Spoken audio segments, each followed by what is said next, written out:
I first came across Schwitters in my teens, I guess. Well, actually, when I was a child, I listened to a guy called Jack Jackson on the radio who used to collage his material, spinning and weaving different lines from comedy programs of the day, cutting it up. He physically cut up tape and put it all back together for his radio programs. They were sort of comedy programs.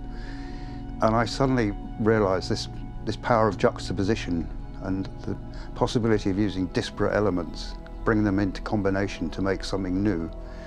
And that was kind of set my mind thinking. I was ready to discover James Joyce, you know, and Schwitters in my teens. And this was work that I thought actually mirrored life. In the mid-'80s, I was invited by what was then called Northern Arts. I was commissioned to do a piece in Grisdale, a commemoration for Schwitters. And I came up here with another artist friend of mine, and we spent 3-4 weeks up here. Well, we came up, scouted a location first, working with the Grisdale Arts and the Forestry Commission. And we built this sculpture, and while we were here, we became more kind of inclined to wonder what were we doing in London.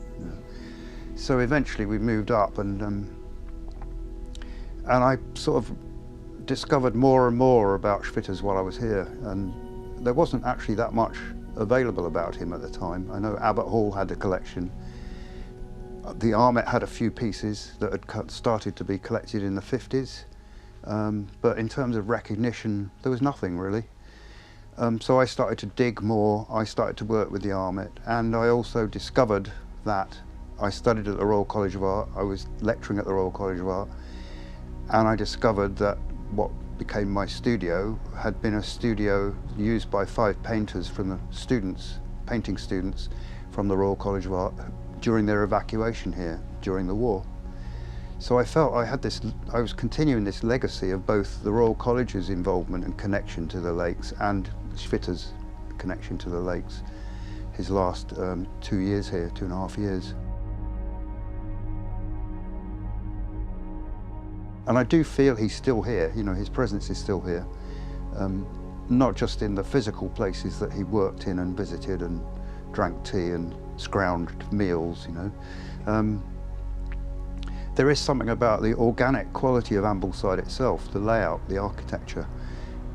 That kind of that mirrors Schwitters' work in a way. And every corner has a little bit of surprise when you come around the corner. It's not a grid, it's not laid out in a sort of rational way. It's just built organically like a collage is made. So I feel him all the time. And of course, my route to work is where he walked every day, and he just lived around the corner, you know. So yeah, he's here.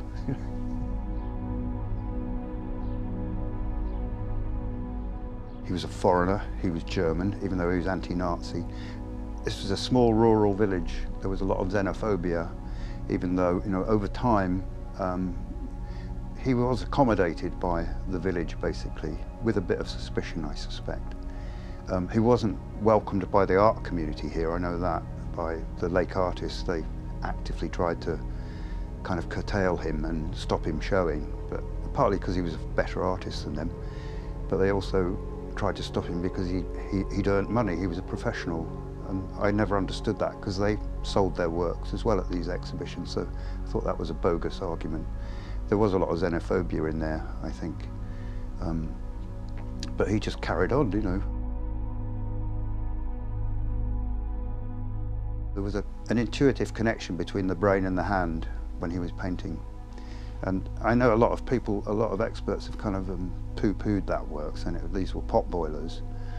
He needed money, you know, he had to work, and this was his way of making money. But he knew exactly what he was doing. He didn't do these begrudgingly, you know.